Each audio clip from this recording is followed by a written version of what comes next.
साथियों, बिहार की कनेक्टिविटी में सबसे बड़ी बाधा बड़ी नदियों के चलते रही है। यही कारण है कि जब पीएम पैकेज की घोषणा हो रही थी तो पुलों के निर्माण पर विशेष ध्यान दिया गया था। पीएम पैकेज के तहत गंगा जी के ऊपर कुल 17 पुल बनाए जा रहे हैं और अभी सुशील जी ने बड़े विस्तार से उसका बड़ा खाका आपके सामने रखा और जिसमें से अधिकतर पूरे हो चुके हैं। इसी तरह गंडक और कोशिक नदियों पर भी पुलों के निर्माण किया जा रहा है। इसी कड़ी में आज 4 लेन के 3 नए पुलों का शिलान्यास हुआ है।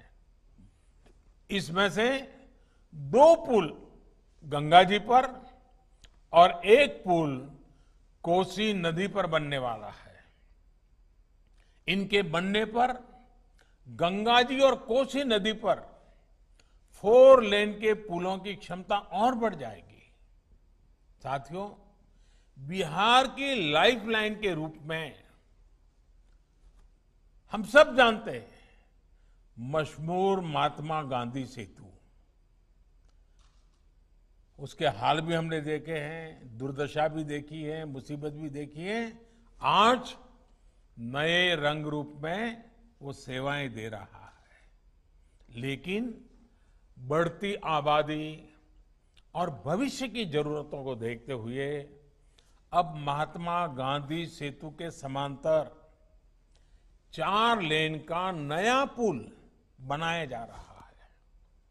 नए पुल के साथ 8 लेन का पहुंच पथ भी होगा। इसी तरह गंगा नदी पर ही विक्रमशिला सेतु के समांतर बनने वाले नए पुल और कोसी नदी पर बनने वाले पुल से बिहार की कनेक्टिविटी और सुधरेगी।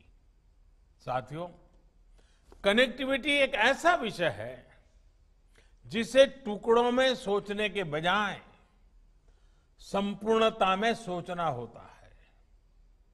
एक पुल यहां बन गया, एक सड़क वहां बन गई, एक रेल रूट उधर बना दिया, एक रेलवे स्टेशन इधर बना दिया।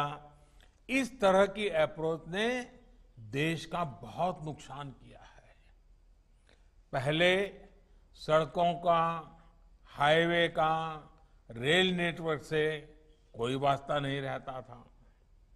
रेल का पोर्ट से और पोर्ट का एयरपोर्ट से कभी नाता नहीं रहता था। 21वीं सदी का भारत, 21वीं सदी का बिहार अब इन सारी पुरानी कमियों को पीछे छोड़कर आगे बढ़ रहा है। आज देश में मल्टी मॉडल कनेक्टिविटी पर बल दिया जा रहा है। अब हाईवे इस तरह बन रहे हैं कि वो रेल रूट को, एयर रूट को सपोर्ट करें। रेल रूट इस तरह बन रहे हैं कि वो पोर्ट से इंटरकनेक्टेड हो। यानी सोच यही है कि यातायात का एक साधन दूसरे साधन को सपोर्ट करे।